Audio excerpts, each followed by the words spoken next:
ठीक है, last class में क्या क्या फिनिश कर लिया था हम लोगों ने? पूरी थ्योरीज खत्म कर ली थी, प्लेट टेक्टोनिक्स तक फिनिश हो गया था, सी फ्लोर का रिवीजन भी हो गया था, राइट। सी फ्लोर अपन ने देखा था एक स्पेशल केस तक इसका प्लेट टेक्टोनिक्स का, राइट। प्लेट टेक्टोनिक्स में 9 प्रोबेबिलिटी बनती थी, उसमें से एक कौन थी? Sea floor spreading. ईजी है। अब देखना distribution of ocean and continent समझ लिया हमने, हमारा टॉपिक का नाम वही था कि आज जो कॉन्टिनेंट्स या ओशन की लोकेशन है वहाँ क्यों है, इनको अलग अलग नाम क्यों दिया, ये सारी चीज़ें समझ में आ गई। क्यों इनको अलग नाम दिया? Because they are part of different plates. Plates मतलब लिथोस्फेरिक प्लेट्स, राइट। वो खत्म होने के बाद अब जो हमारा नेक्स्ट टॉपिक आता है उसका नाम क्या है? लैंडफॉर्म्स। क्या नाम है उसका? लैंडफॉर्म्स। लैंडफॉर्म्स मतलब क्या? Anything that we see on the surface of earth is landform. जो भी चीजें हमको अर्थ के सरफेस के ऊपर दिखाई देती हैं वो सब क्या होती हैं? एक लैंडफॉर्म। लाइक क्या दिखाई देता है तुम लोगों को? हाँ, rocks, mountains, plains, plateaus, volcanoes, ये सब क्या है? लैंडफॉर्म्स। ये सब क्या है? लैंडफॉर्म। बिल्कुल, हम भी एक लैंडफॉर्म से, लेकिन यहाँ पर हम कौन से लैंडफॉर्म पढ़ रहे हैं? Physical landforms. क्या पढ़ रहे हैं? Physical landforms that are large enough and created by the nature. हम भी एक लैंडफॉर्म है, ये बिल्डिंग भी एक लैंडफॉर्म है, ये बात तो बिल्कुल सही है, राइट। देखा जाए तो we are also on the surface of earth, so we are also a landform. लेकिन यहाँ पर हम कौन से लैंडफॉर्म पढ़ना चाहते हैं? फिजिकल लैंडफॉर्म, जो किसका पार्ट है? हमारी जियोमॉर्फोलॉजी का पार्ट है। किसका पार्ट है? जियोमॉर्फोलॉजी। अब ये नाम से नहीं घबराना है, मैंने बताया नाम से जितने कठिन रहते हैं और ये टॉपिक उतने ईजी रहते हैं। अब जब भी हमको लैंडफॉर्म पढ़ना है तो लैंडफॉर्म में हम क्या पढ़ेंगे? Rocks and minerals, geomorphic processes and landforms and their evolution. अब देखना, सबसे पहले लैंडफॉर्म को पढ़ने से पहले एक बेसिक इंट्रोडक्शन देता हूं मैं लैंडफॉर्म की। लैंडफॉर्म्स होते क्या है? यहां पर देखते हैं अपन व्हाइट बोर्ड पे। देखना क्या करना है हम लोगों को। टॉपिक का नाम क्या है? लैंडफॉर्म्स। टॉपिक का नाम क्या है? Landforms. So what are landforms? सबसे पहले ये समझ ले, राइट। सो लैंडफॉर्म क्या होता है? Anything that we see on the surface of earth, that we see on the surface of earth is landform. Easy है ये तो, डेफिनेशन एकदम इजी है। हाँ, अब देखना लैंडफॉर्म अगर सरफेस पे बने, for example like a mountain is a landform, प्लेटू is a landform, right. A river valley is a landform. होता है, रिवर वैली भी एक लैंडफॉर्म है ना। वॉल्केनिक या वॉल्केनिज्म या volcanic mountain is a landform बोल सकते हैं। ये सारी चीज़ें क्या है? लैंडफॉर्म्स हैं। अगर ये लैंडफॉर्म्स बने हैं तो कोई ना कोई प्रोसेस होगी जो इनके क्रिएशन से रिलेटेड होगी, राइट। कोई चीज़ बनी है तो उसको बनाने वाला भी है कोई ना कोई, राइट, है ना। तो इनसे रिलेटेड कोई ना कोई प्रोसेस होंगी जो किससे रिलेटेड होंगी? इनके क्रिएशन से। अच्छा, फॉर एग्जाम्पल देखना, ये एक माउंटेन चेन बन गई। ये क्या है? For example we call this a range. इसको हम क्या बोलते हैं? रेंज। रेंज का मतलब क्या होता है? देखो, ये एक सिंगल क्या है बोला? माउंटेन। ये एक क्या है? माउंटेन। ये एक क्या है? And group of mountain is a range. So Himalaya is a range और mount Everest is a mountain. क्यों? क्योंकि वो सिंगल है, उसके बगल में लोटसे भी है, वो सेकेंड हाईएस्ट है, फिर K2 भी है, कंचनजंगा भी है, नंदा देवी भी है, तो वो सब क्या है? Mountain. But overall Himalaya is a range, western Ghat is a range, eastern Ghat is a, लेकिन अगर डोडा बेट्टा बोलूं मैं तो वो क्या है? माउंटेन्स। ध्यान रहेगा। तो माउंटेन और रेंज में छोटा सा डिफरेंस है। अब फॉर एग्जांपल ये माउंटेन क्रिएट हो गया और हमने देखा था माउंटेन किन के कारण क्रिएट होता है? अभी एंडोजेनिक प्रोसेसेस के कारण। एंडोजेनिक प्रोसेसेस कौन सी रहती थी? जो कहां से लगती थी? इंटीरियर ऑफ अर्थ से। यही समझा था अभी तक हमने। प्लेट टेक्टोनिक्स वगैरह में भी देखा था कि कैसे टेक्टोनिक्स के कारण या प्लेट के मूवमेंट के कारण माउंटेन्स क्रिएट हो जाते हैं। अगर एक बार ये माउंटेन क्रिएट हो गए तो अब ये सरफेस के ऊपर आ गए ना। सरफेस के ऊपर आ गए तो अब ये किसके लिए एक्सपोज हो गए? External agents. अब ये एक्सटर्नल एजेंट्स में क्या हो गए हैं? एक्सपोज हो गए। एक्सटर्नल एजेंट्स कौन होता है? एयर, हाँ, एयर, टेम्परेचर, हाँ, ग्लेशियर, हाँ, रेन, ये सब क्या होते हैं? External agents. ये हमेशा सब पे लगते हैं, हम लोगों के ऊपर भी हमेशा लगते हैं। बाहर निकलोगे धूप लगेगी, हवा लगेगी, ग्लेशियर है, रेनफॉल है।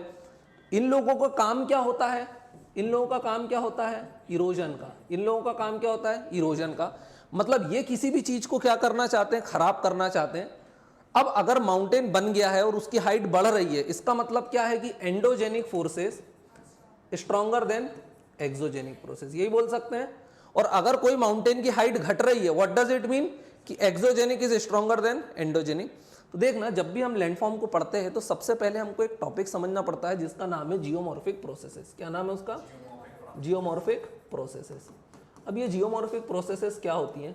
These are the processes related with the change in the configuration of landforms. क्या बोला मैंने? These are the processes related with the change in the configuration of landforms. अब change in the configuration of landform का क्या मतलब होता है? देखना, चेंज लाना है किसमें? कॉन्फ़िगरेशन में। मतलब माउंटेन या कोई भी लैंडफॉर्म कैसा दिखता है उसमें चेंज लाना। देखो चेंज दो टाइप से आ सकता है। पहले तुम छोटे थे, तुम बड़े हो गए, चेंज आ गया। अब मान लो तुम फिर छोटे हो गए तो फिर चेंज आ गया।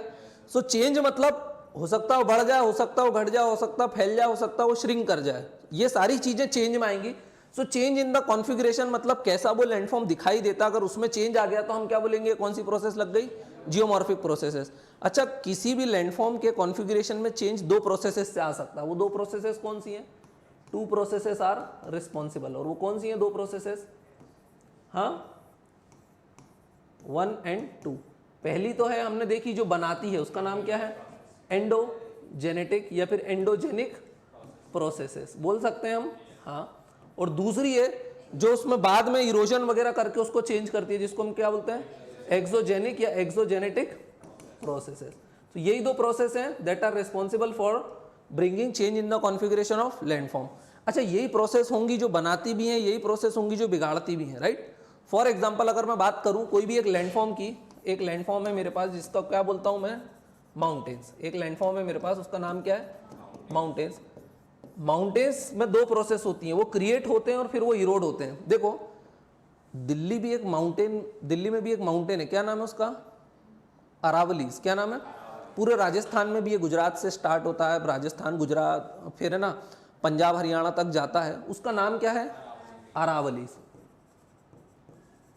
अच्छा, ये जो दिल्ली है ना, अपने यहाँ पे सारा शासन कहाँ से चलता है? दिल्ली से। दिल्ली में भी एक पर्टिकुलर एरिया, उसको क्या बोलते हैं हम लोग? न्यू दिल्ली या फिर ल्यूटेंस दिल्ली। क्या बोलते हैं? न्यू दिल्ली या फिर ल्यूटेंस दिल्ली। वहाँ पर भी कुछ बिल्डिंग है और वो एक हिल पे बनी है अरावलीज की, उसका नाम है रायसीना हिल्स। क्या नाम है? रायसीना हिल्स। अब ये जो रायसीना हिल्स है ना, ये किसके टॉप पर है मालूम है? एक अरावली के माउंटेन की टॉप पर है। मतलब जो राष्ट्रपति भवन है वो कहाँ पर है? रायसीना हिल्स पे। जो नॉर्थ ब्लॉक है, साउथ ब्लॉक, साउथ ब्लॉक मतलब जहाँ प्राइम मिनिस्टर ऑफिस है, जहाँ प्राइम मिनिस्टर बैठते हैं उसको बोलते हैं क्या? South block. तो north block, south block, president house, वो सब कहाँ है? रायसीना हिल्स पे। लेकिन अगर अपन दिल्ली जाते हैं राजपथ पे 26 जनवरी को परेड देखते तो क्या दिखता है कि वो बहुत ऊंचे माउंटेन्स है? नहीं। क्यों? क्योंकि एक समय अरावलीज अब क्या हो चुके हैं? बहुत ज्यादा इरोड। लेकिन एक समय था कि जब ये हिमालय से भी क्या हुआ करते थे? ऊंचे हुआ करते थे। अगर ये हिमालय से ऊंचे थे और अब नहीं है, इसका मतलब क्या है कि अब एक्सोजेनेटिक फोर्सेस स्ट्रांग है, उनने समय के साथ उसको क्या कर दिया है? खत्म कर दिया, डिस्ट्रॉय कर दिया, इरोड कर दिया। और इतना इरोड कर दिया कि आज हमको समझ में भी आ पाता है कि वो हिल्स हैं? नहीं है। तो ये चीज समझ में आई। तो कोई भी लैंडफॉर्म है या माउंटेन है तो उसके पीछे दो प्रोसेसेस रिस्पॉन्सिबल रहती हैं, एंडोजेनिक और एक्सोजेनिक। एंडोजेनिक और एक्सोजेनिक, यही बोल सकता हूं मैं। अब जो एंडोजेनिक प्रोसेस रहती हैं वो मेनली किसका काम करती हैं? क्रिएशन का। वो मेनली किसका काम करती हैं? क्रिएशन। मेनली बोल रहा हूं मैं, ध्यान रखना। मेनली वो किसका काम करती हैं? क्रिएशन। तो लिख सकता हूं मैं यहां पर मेनली क्रिएशन का काम करती हैं। और ये मेनली किसका काम करती हैं? इरोजन, डिस्ट्रक्शन या फिर इरोजन या फिर चेंज लाने का काम करती है, यही बोल सकता हूं मैं, है ना। तो ये प्रोसेस समझ में आई कि जियोमॉर्फिक प्रोसेसेस क्या होती हैं? वो प्रोसेसेस जो किससे रिलेटेड रहती हैं? लैंडफॉर्म से रिलेटेड रहती है। किससे रिलेटेड रहती है? लैंडफॉर्म से। क्या काम होता है उनका? To bring change in the configuration of landform. दो प्रोसेसेस होती हैं, कौन सी? एंडोजेनिक और एक्सोजेनिक। अब देखना, एक सिंपल चार्ट बनाया अपन, ये जियोमॉर्फिक प्रोसेसेस को और एलाबोरेट करें। So we have geomorphic processes. कितने टाइप की होती हैं? हाँ, तो एंडोजेनेटिक प्रोसेसेस और एक साइड लिख देता हूं मैं एक्सोजेनेटिक प्रोसेसेस। यही दो होती हैं। हाँ, अब देखना एंडोजेनिक कहां से लगती है? हाँ, तो लिख दूं मैं यहां पर, इट ऑपरेट्स फ्रॉम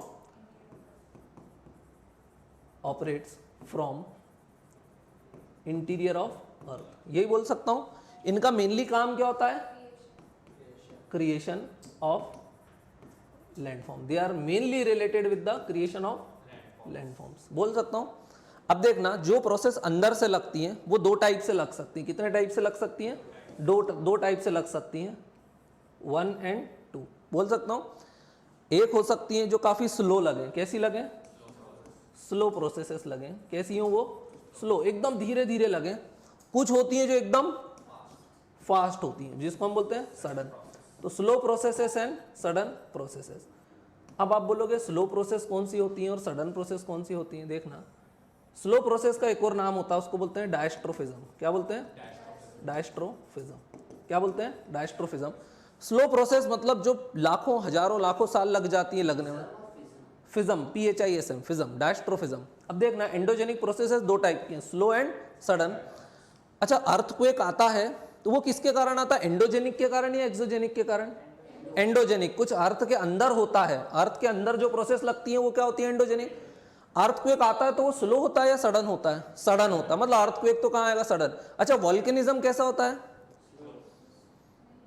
सडन होता है। वॉल्केनिज्म भी अचानक से मैग्मा इरप्ट करता है ना, स्लो मतलब जो हजारों लाखों साल लगा दे। वॉल्केनिज्म भी किस में आता है? सडन प्रोसेस में आता है, एक दिन में इरप्ट करने लगता है। अच्छा, वो भी एंडोजेनिक ही है ना, अंदर से ऑपरेट होता है। अच्छा, लेकिन फॉर एग्जांपल मैं बोलूं माउंटेन बिल्डिंग प्रोसेसेस, जो माउंटेन के बनने का टाइम होता है वो स्लो है या सडन है? स्लो है, वेरी वेरी स्लो बोल सकता हूं मैं। हाँ, नहीं, माउंटेन का बनना, हिमालयास कैसे बने होंगे? इंडिया टकराते जा रहा है एशिया में, तो क्या एक दिन में हिमालय बन गया? क्या नहीं, आज भी उसकी हाइट बढ़ रही है, लेकिन किस रेट से? 2 सेंटीमीटर 3 सेंटीमीटर पर ईयर के हिसाब से, right. That is very slow. 1 centimetre 2 centimetre per year बढ़ रहा है वो, राइट। और भी स्लो हो सकता है, यही बोलता हूं मैं। तो वो स्लो प्रोसेस है, मतलब हिमालयास को बनने में हजारों साल लग गए। हाँ, कॉन्टिनेंट जो मूव करते हैं वो कैसी प्रोसेस है? सडन या स्लो? स्लो। क्या इंडिया एक दिन में गोंडवाना से सीधे ऊपर एशिया में आ गया? क्या अंटार्कटिका से टूट के? नहीं, it takes thousands of year, तभी तो कोल वगैरह भी बन गया। जर्मनी मूव करके गया ना, अपन ने देखा कहां पर? नॉर्थ साइड, तो उसको भी हजारों साल लग गए ना, तभी तो इतनी अच्छी क्वालिटी का कोल है।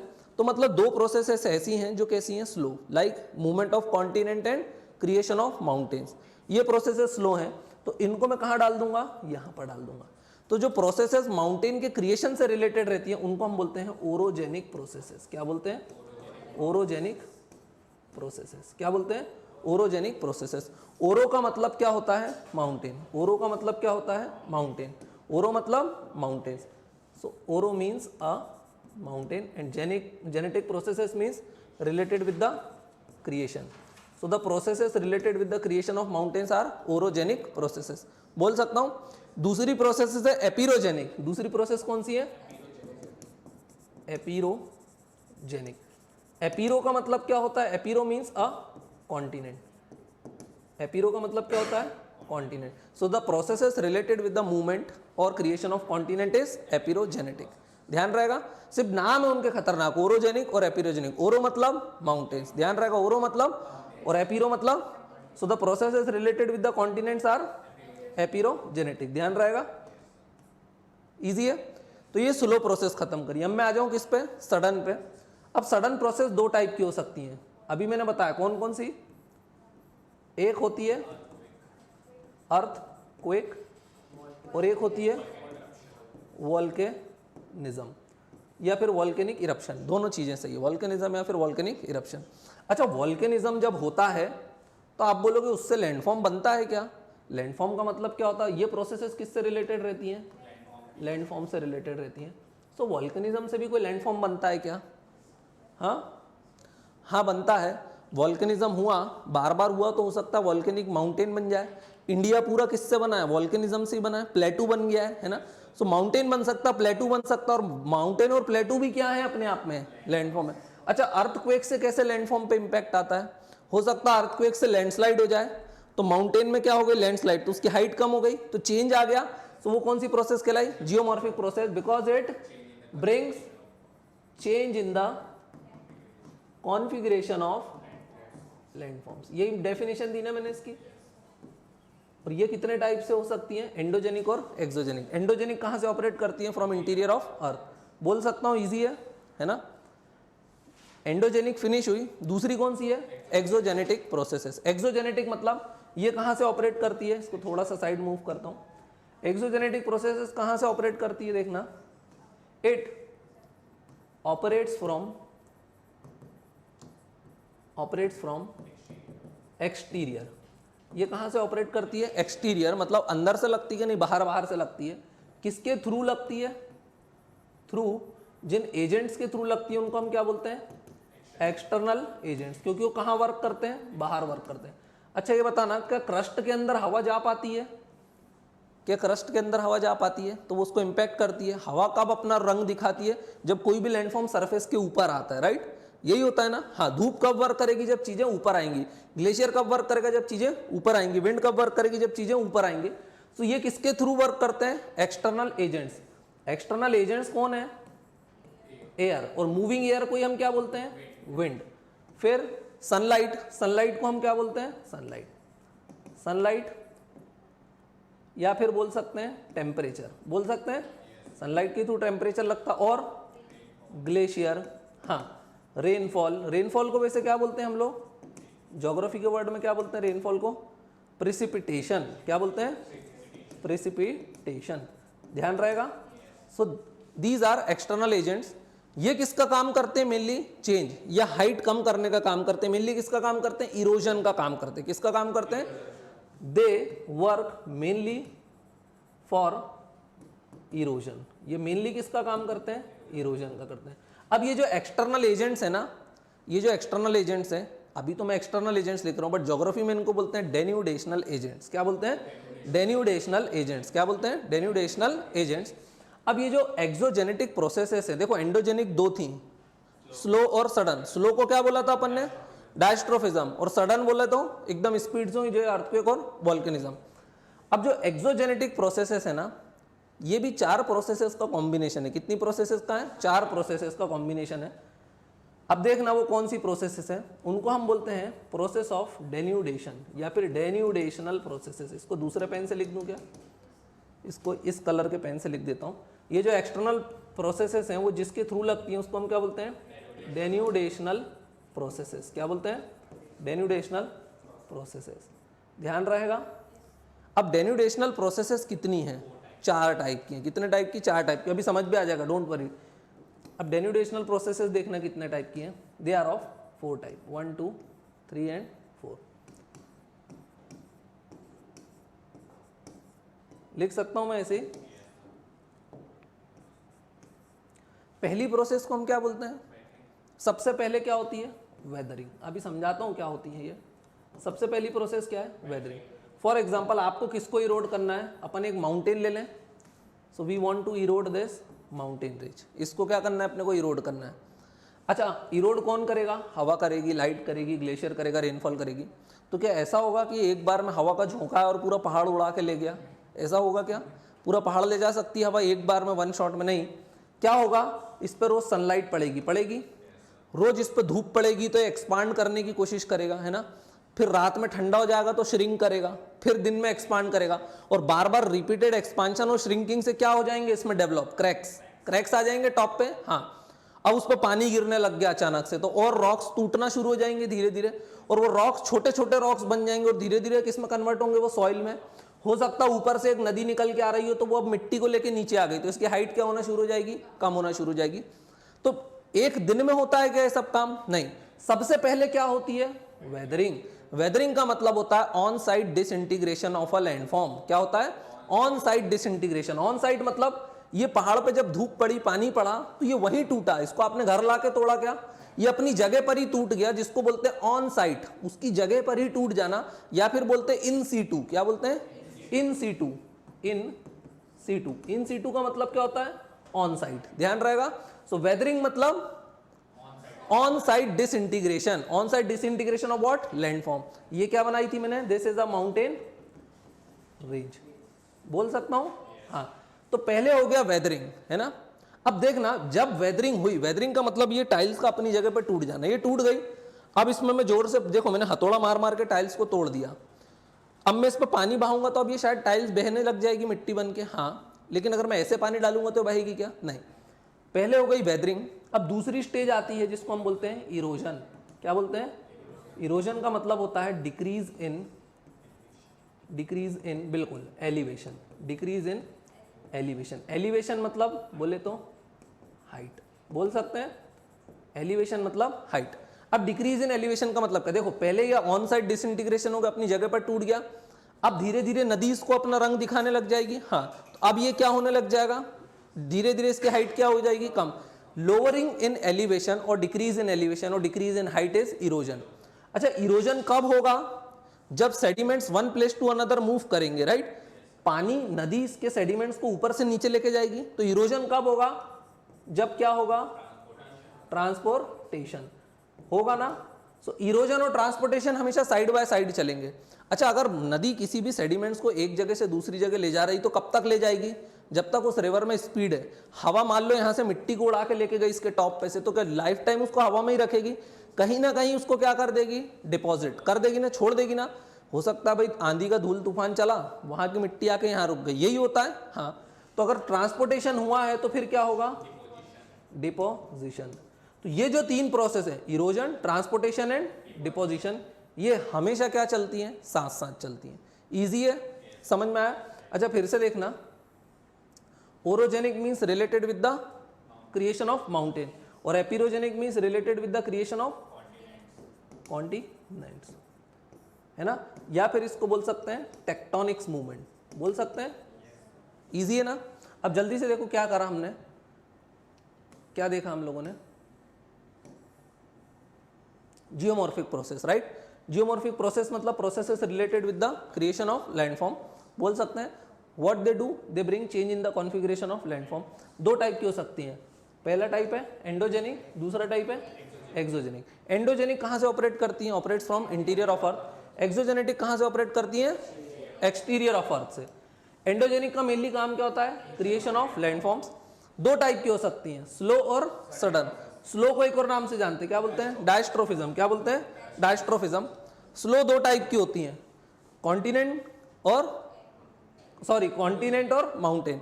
सो माउंटेन से रिलेटेड प्रोसेसेस को क्या बोलते हैं, orogenic processes. The processes related with the mountains और creation of mountain is orogenic processes, because oro means, oro का मतलब क्या होता है, ओरो मीन्स माउंटेन्स। इजी है। हाँ, अच्छा, प्लेटू को भी माउंटेन में ही रखूंगा क्या मैं, हाँ। प्लेटू मतलब क्या होता है, for example this is a mountain and this is a प्लेटू। So mountain with a flat top is प्लेटू, यही बोल सकता हूं मैं। प्लेटू क्या है, माउंटेन का एक स्पेशल केस है। माउंटेन वैसे क्या होते हैं, माउंटेन का मतलब होता है एनी एलिवेशन जिनकी हाइट है यूजुअली कितनी, मोर देन 1000 मीटर्स। जिनकी हाइट किससे ज्यादा है, 1000 मीटर से ज्यादा, उनको हम क्या बोलते हैं, यूजुअली माउंटेन्स। सो प्लेटू की भी हाइट अगर 1000 मीटर से ज्यादा है तो हम क्या बोलेंगे, mountain. But it is mountain with a flat top, so we call it plateau. But है तो वो भी माउंटेन का एक स्पेशल केस, ध्यान रहेगा। सो माउंटेन को भी हम कहाँ पढ़ेंगे, यहीं पढ़ेंगे, ध्यान रहेगा। फिर एपिरोजेनिक मतलब किससे रिलेटेड है, कॉन्टिनेंट से रिलेटेड है। स्लो तो हो गई, उसके बाद दूसरी प्रोसेस कौन सी आती है, सडन। सडन में दो आती हैं, अर्थक्वेक और वोल्केनिज्म। अर्थक्वेक और वोल्केनिज्म, यही बोला हमने, हाँ। This is endogenic processes. फिर उसके बाद हमने क्या देखा, एक्सोजेनेटिक, ये देखा। अब एक्सोजेनेटिक को ध्यान से देखोगे, सो एक्सोजेनेटिक कहाँ से ऑपरेट करती है, एक्सटीरियर से ऑपरेट करती है, through external agents. External agents को मैं एक और नाम से बोल सकता हूँ, डेन्यूडेशनल एजेंट्स बोल सकता हूँ, क्योंकि मैंने देखा what is denudational process, it is nothing but the combination of these 4 process. भाई हमने देखा कि एक्सोजेनेटिक प्रोसेस कैसे ऑपरेट करेंगे, इन 4 प्रोसेसेस के थ्रू।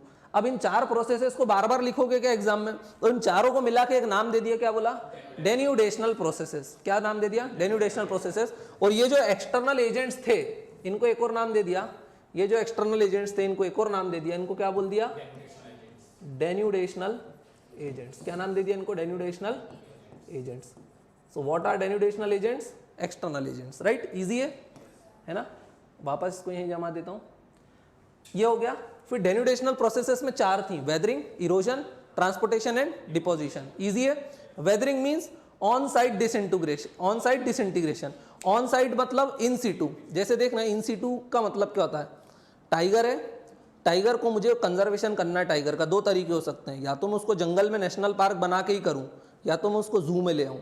अगर जंगल में करा तो कौन सा तरीके से करा, इन सीटू, जहां वो रहता था उसके हैबिटेट में, इन सीटू उसकी जगह पर करा।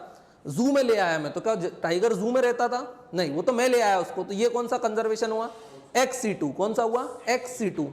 इन सीटू मतलब उसकी जगह पर, एक्स सीटू मतलब बाहर लाके करना। टाइगर का एग्जांपल से समझ में आ गया। ऐसे ही शेर का भी, अगर अफ्रीका में रह रहा है जंगलों में तो क्या बोला, इन सीटू, और अपन जू ले आए तो बोला XC2, अब अपनी जगह पर बचा कि नहीं? ऑस्ट्रेलिया से इंडिया के जंगल में कर दिया तो हाँ, तो ये भी इन सिटू है। जैसे हमने चीतों को नमीबिया से लेकर आए, what kind of conservation is this? इन सिटू। इन सिटू उसकी जगह पर है, लेकिन अगर उसको बॉटनिकल गार्डन्स वगैरह में रख देते हैं, जू में रख देते हैं, तो वो क्या होता है? एक्स-सिटू। जंगल मतलब उसका जो हैबिटेट है, जहाँ वो रहना पसंद करता है। अब तुम चाहे यहाँ रहो चाहे यूरोप में रहो, फिजिकल फैक्टर से नेचुरल फैक्टर से इफेक्ट ही करते हैं। क्या चीज़ देखो करते हैं। टाइगर अपन ने चीता को हर कहीं इंट्रोड्यूस करा, क्या उसको अपन ने वैसे ही क्लाइमेट में करा जैसा वो वहाँ रहता था। टाइगर कहाँ रहता था? चीता ग्रासलैंड टाइप के एरिया में रहता था। तो कूनो पलपुर नेशनल पार्क भी क्या है? काइंड ऑफ ग्रासलैंड ही है। वो बिल्कुल किससे मिलता है? वो अफ्रीका के सवानास से मिलता है, ध्यान रहेगा।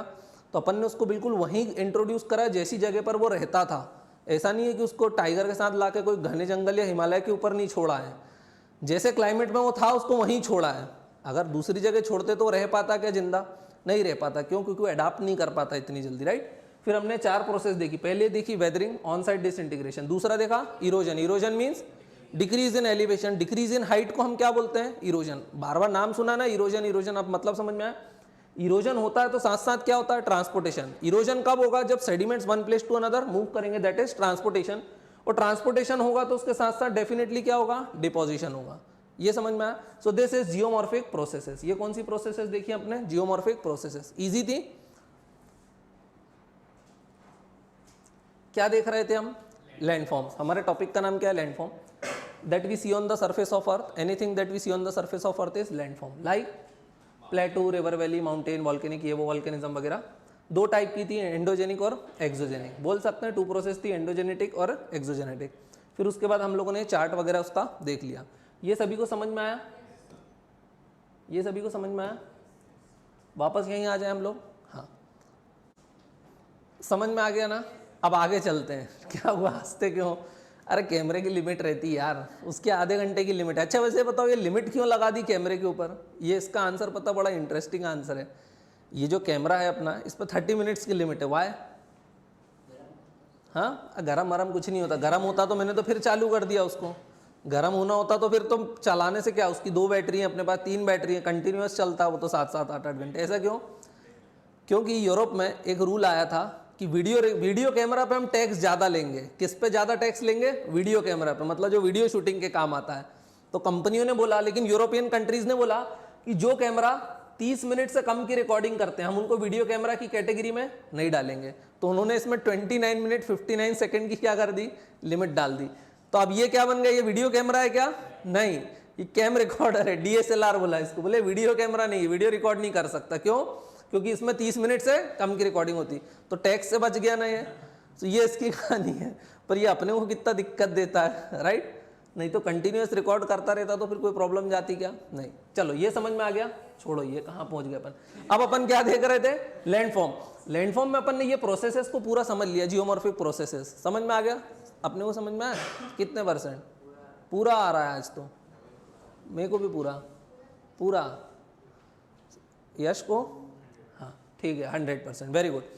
अब देखना, जब भी लैंडफॉर्म की बात करता हूं मैं तो ये तो समझ में आ गया लैंडफॉर्म वगैरह कैसे बनते हैं, कैसे चेंज होते हैं।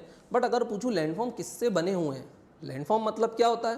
क्रस्ट का ऊपरी भाग जो सरफेस के ऊपर है वही है लैंडफॉर्म। सो लैंडफॉर्म किससे बने हुए हैं? Landforms are made up of what? Landform किससे बनते हैं? So landforms are made up of rocks. वो किससे बनते हैं? रॉक से। किससे बनते हैं वो? रॉक से। रॉक से मतलब देखना, रॉक कैसा भी हो सकता है। सॉइल भी एक टाइप का रॉक है, बोल सकता हूं मैं। Soil is also kind of rock. जिसे प्लेटू माउंटेन है बोल सकता हूं, वैसे रॉक क्या है? सॉइल है। अरे भाई सॉइल भी तो रॉक है ना, बहुत छोटे छोटे रॉक्स हैं वो। भाई सॉइल कई टाइप की होती है, देखना सॉइल भी 3 टाइप की होती है। एक को हम बोलते हैं क्ले, एकदम चिकनी मिट्टी, बहुत बारीक, है ना। एक को हम बोलते हैं सिल्ट, चिकनी मिट्टी भी और थोड़े इसमें पत्थर भी हैं। और एक को बोलते हैं हम सैंड, एकदम मोटे मोटे, है ना। सैंड मतलब मोटे मोटे उसमें पार्टिकल्स हैं, इसमें मिक्स है, पतले मोटे दोनों हैं, और दैट इज पतले पतले। बट ये सबके सब बने किससे हैं?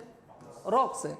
भाई रॉक्स की पहले वेदरिंग हुई होगी। रॉक से कैसे बने? अगेन जियोमॉर्फिक प्रोसेसेस लगाओ। रॉक भी क्या है? Kind of landform. रॉक भी लैंडफॉर्म है ना, क्योंकि हमको कहाँ दिखाई देता है? सरफेस के ऊपर। रॉक भी एक लैंडफॉर्म है। सो रॉक पे प्रोसेस लगी होंगी, एक्सटर्नल प्रोसेसेस, राइट, डेन्यूडेशनल एजेंट्स के थ्रू।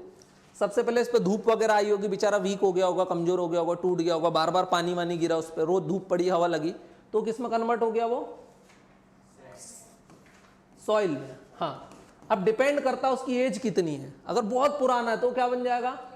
थोड़ा पुराना है तो, और एकदम नया नया है तो सैंड। बोल सकते हैं ये? हाँ, इजी है ना ये। सो रॉक भी क्या है? Kind of landform. तो सारे के सारे लैंडफॉर्म बने किससे? रॉक्स। अच्छा, रॉक्स किससे बने? रॉक्स किससे बने? मिनरल से। और मिनरल्स किससे बने हुए हैं? एलिमेंट से। मिनरल्स किससे बने हुए हैं? एलिमेंट से। अब इसका मतलब क्या, ध्यान से देखना भाई, सारी चीजें अर्थ पे, पहले अर्थ एक मोल्टन स्फीयर थी, आग का गोला थी, ऊपर ऊपर का भाग धीरे से ठंडा हो गया, जिसको हमने क्या बोला? क्रस्ट। अगर वो ऊपर का मोल्टन मैग्मा ठंडा हुआ होगा या लावा ठंडा हुआ होगा तो किस में कन्वर्ट हो गया होगा? रॉक में हो गया होगा। रॉक में। रॉक समय के साथ टूट टूट के किस में कन्वर्ट हो गया होगा? सॉइल में, है ना। और ऊपर ही तो सारे के सारे लैंडफॉर्म है ना भाई। माउंटेन भी किससे बना है? उसमें भी तो रॉक्स ही है ना। और रॉक्स किससे बने हुए हैं? मिनरल से। अलग अलग हो सकता है, उसमें सल्फर हो सकता है, उसमें फॉस्फोरस हो। इवन वाटर भी क्या है? Kind of landform. वाटर भी क्या है? Kind of landform. आप बोलोगे वाटर कैसे लैंडफॉर्म है? वाटर भी दो चीजों से बनता है, H2O। अब ये H मतलब क्या है? Hydrogen is an element, oxygen is an element, and mixture of two और more than two element is minerals. और जब ये मिनरल अनाप शनाप हर कुछ कंपोजिशन में मिल जाए तो क्या बनाते हैं? रॉक्स। फॉर एग्जाम्पल, आप कोई भी एक रॉक जाके देखो, क्या आप बता सकते हो इस रॉक का केमिकल कंपोजिशन क्या है? एग्जैक्टली हाँ, आप उसको मेजर कर सकते हो, लेकिन हर रॉक का शायद अलग अलग मिलेगा आपको, है ना, थोड़ा बहुत इधर उधर वेरी करेगा। सो रॉक्स वो होते हैं, rocks are those minerals which do not have definite chemical composition nor they have definite shape और साइज। क्या रॉक का शेप और साइज एक जैसा होता है? बहुत रेयरली ऐसे मिलते हैं, कोई छोटा है, कोई बड़ा है, कोई मोटा पतला, कैसा भी हो सकता है, यही बोल सकते हैं। अब रॉक्स को पढ़ रहे थे तो देखना, मिनरल्स मतलब क्या होता है? दो या दो से ज्यादा एलिमेंट से जो मिलके बनता है उसको क्या बोलते हैं हम? मिनरल। रॉक भी दो या दो से ज्यादा मिनरल से मिलके बनता है, या दो या दो से ज्यादा एलिमेंट। पर मिनरल और रॉक में डिफरेंस क्या है? मिनरल इज लाइक वाटर, इसमें दो हाइड्रोजन है और एक ऑक्सीजन है, तो इसकी केमिकल कॉम्पोजिशन कैसा है? डेफिनेट है। और रॉक में कैसा है? इनडेफिनेट, पता नहीं चलता, शेप वेप पता चलता नहीं। तो ये चीज समझ में आई। अच्छा, आप बोलोगे वाटर तो लिक्विड है, तो क्या लिक्विड भी लैंड फॉर्म है? देखो, किसी भी चीज का स्टेट डिपेंड करता है उसके टेम्परेचर पे। किस पे डिपेंड करता है? अगर मान लो वाटर 0 डिग्री से कम पे है तो वो क्या बन जाएगा? पत्थर ही तो बन जाएगा ना, रॉक, आइस बन जाएगा ना।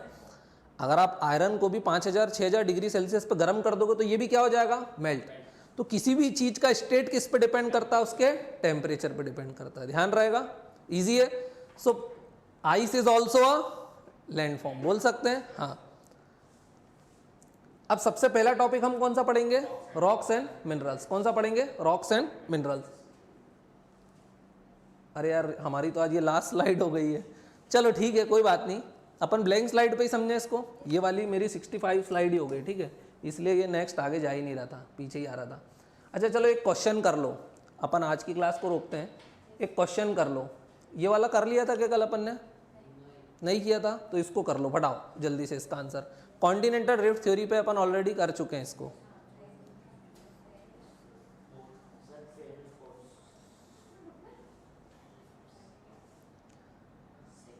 क्या आ रहा है ये तुम दोनों बताओ, जज बताएगा क्या आ रहा है। बहुत इजी है। हाँ पक्का उसका देख के बोल रहे हो? वो गलत बोल रहा है, चलो अब बोलो एक नया ऑप्शन। लग तो मैं बोल रहा हूँ ना वो गलत बोल रहा है, लग क्या रहा है? वो गलत बोल रहा है। क्या आ रहा है? गलत है, सी है आंसर। सुनना फिर से, देखो कितना इजी क्वेश्चन था। Wegener suggested that the movement responsible for the drifting of continents was caused by, मतलब किस पे क्वेश्चन है? Continental drift theory of Alfred Wegener. Alfred Wegener ने एविडेंस नहीं पूछ रहा है, वो क्या बोल रहा है? What is the driving mechanism. वो क्या पूछ रहा है यहाँ पर हमसे? ड्राइविंग मैकेनिज्म क्या है? ड्राइविंग मैकेनिज्म मतलब कि कॉन्टिनेंट्स मूव करते हैं तो उनके पीछे कौन सा फोर्स है? What is the force behind movement of continent, यही पूछ रहा है वो हमसे। तो वेगनर ने दो फोर्स सजेस्ट किए थे, 1 और 2। फर्स्ट उसने क्या बोला था? Pole fleeing force. Pole fleeing मतलब force due to rotation of earth. Earth के रोटेशन के कारण जो फोर्स लगता है, दैट इज सेंट्रीफ्यूगल फोर्स। कौन सा फोर्स लगता है? Centrifugal force. वो किसको मूव करा रहा है? कॉन्टिनेंट्स को। दूसरा फोर्स उसने बोला था टाइडल पुल। टाइडल पुल मतलब gravitational pull of sun and moon, यही बोल सकता हूं मैं, gravitational pull of sun and moon. तो ये दोनों आंसर मेरे क्या हो जाएंगे, सही हो जाएंगे। तो आंसर मेरा क्या हो जाएगा यहाँ पर, सी हो जाएगा। पोल फ्लिंग मतलब force due to rotation of earth, tidal pull मतलब gravitational pull of sun and moon, वही कॉन्टिनेंट को मूव कराते हैं। अच्छा, दोनों चीजें गलत थी, राइट, ये गलत थी ना, क्योंकि कॉन्टिनेंटल ड्रिफ्ट थ्योरी को ही क्या कर दिया गया था, बाद में डिस्कार्ड कर दिया गया था। हमने देखा था, लेकिन उसका एक एविडेंस था जिसको कोई रिजेक्ट कर पाया था, नहीं, कौन सा था वो, पेलियो क्लाइमेटिक एविडेंस, वो बताता था जर्मनी में कोल फील्ड्स वगैरह मिलती हैं, एक्सप्लेन करता है, राइट। सो यहाँ पर ये दोनों मेरे क्या हो जाएंगे, करेक्ट हो जाएंगे। इजी था ये, फिर भी तुम लोग नहीं बता पाए, यश ने बताया बस सही। पोल फ्लिंग फोर्स याद ही नहीं था। चलो ठीक है, बंद करूँ फिर अब आज, है ना। अभी कल खुद से पढ़ के आओगे कि एक बार रॉक्स वगैरह को, हाँ पढ़ के आ सकते हो ना, पढ़ लोगे। क्लास 11 की एनसीईआरटी, बस एकदम सिंपल है अपने पास। क्या करना है अपने को, क्लास 11 की एनसीईआरटी। अभी आज समझ में आया क्या किया अपन ने, जियोमॉर्फिक प्रोसेसेस क्या होती हैं रिलेटेड विद लैंडफॉर्म, दो होती हैं, एंडोजेनिक और एक्सोजेनिक। एंडोजेनिक को एंडोजेनेटिक भी बोलते हैं और एक्सोजेनिक को एक्सोजेनेटिक भी बोलते हैं। एंडोजेनिक कहाँ से लगती हैं, इंटीरियर से। स्लो हो सकती है, जिसको डायस्ट्रोफिज्म बोलते हैं, सडन भी हो सकती है। स्लो मतलब दो, ओरोजेनिक और एपिरोजेनिक, और सडन मतलब अर्थक्वेक और वोल्केनिज्म।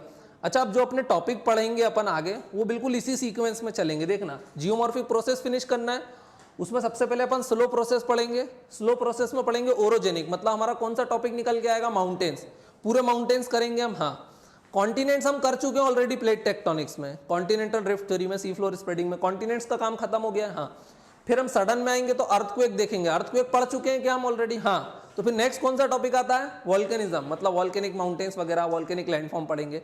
तो टॉपिक अपने अब ऐसे मूव ऑन करेंगे, समझ गए। फिर अपन वेदरिंग पढ़ेंगे, टाइप्स ऑफ वेदरिंग पढ़ेंगे, फिजिकल वेदरिंग, केमिकल वेदरिंग, फिर उनके चार टाइप्स पढ़ेंगे। तो अभी समझ में आया, जियोमॉर्फिक प्रोसेस बहुत लंबा चैप्टर है, क्यों, क्योंकि उसमें सीधे के सीधे टॉपिक दिए हुए, लाइक माउंटेन्स क्या है, प्लेटूज क्या है ना, कॉन्टिनेंट्स क्या है, ये सारी चीजें, अर्थक्वेक है, वोल्केनिज्म है, वेदरिंग क्या, इरोजन क्या, ट्रांसपोर्टेशन क्या, डिपोजिशन क्या है। तो ये सारी चीजें अब अपन कहाँ पढ़ने वाले, जियोमॉर्फिक प्रोसेसेस में। समझ में आ गई सबको, ठीक है। अब कब कंटिन्यू करेंगे अपन, कल।